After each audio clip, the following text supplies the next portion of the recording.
Hi everyone, we're going to find the domain, locate any intercepts, and graph the function.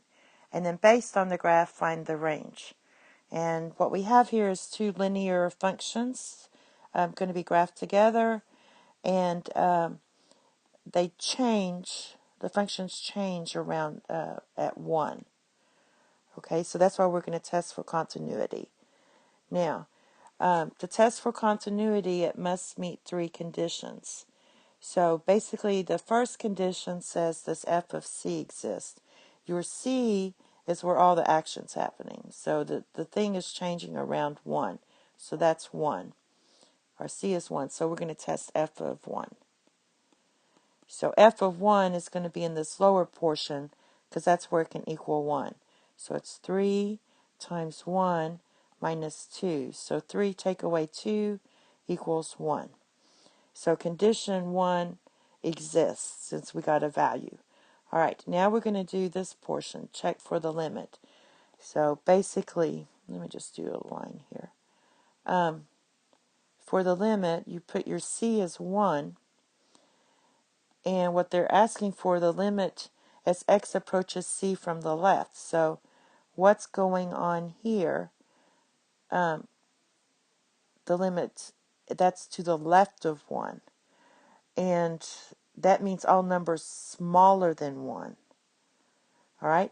And then to the right, this part, these are the ones coming at 1 from the right. That means all these numbers are bigger than 1. All right? So let's test the limit, and we're going to write this down. So the limit as x approaches our c from the left, that is supposed to equal the limit as x approaches our c from the right. So, remember, from the left, that means all numbers less than 1. So that is this upper portion. So we're going to plug in 1 into this x. So we have negative 2 times 1 plus 3. And that equals 1. Negative 2 plus 3. All right. And then from the right, this is this portion. That means all numbers bigger than 1. So we're going to use this lower portion. We already did that one actually here. So that's going to be 3 times 1, take away 2, and that equals 1. Do they match? Yes. So condition 2 is satisfied. Our limit as x approaches 1 of f of x equals 1. Now condition 3 just states that our limit as x approaches 1 of our function equals our f of 1. So let's see if that's true. This part is 1, and f of 1 we already did is 1. So since they match, condition 3 is satisfied. That means our function is continuous.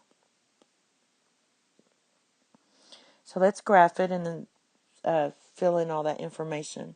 So we're going to let's graph this upper portion.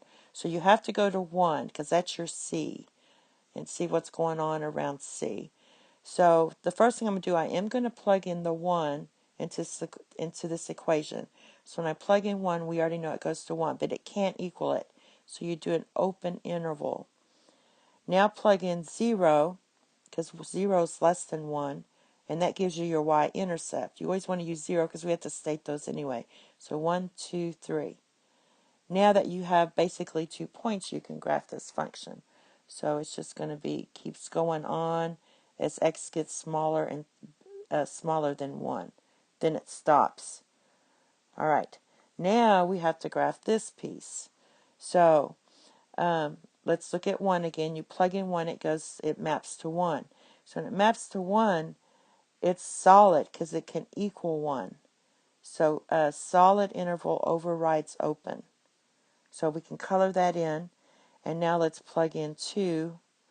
If you plug in 2, you're going to get 3 times 2 minus 2. That equals 4. 1, 2, 3, 4. Now that we have 2 points, we can just continue that on. Now this is why the function's continuous. It's continuous because I can go from left to right draw this function without lifting my Apple Pencil.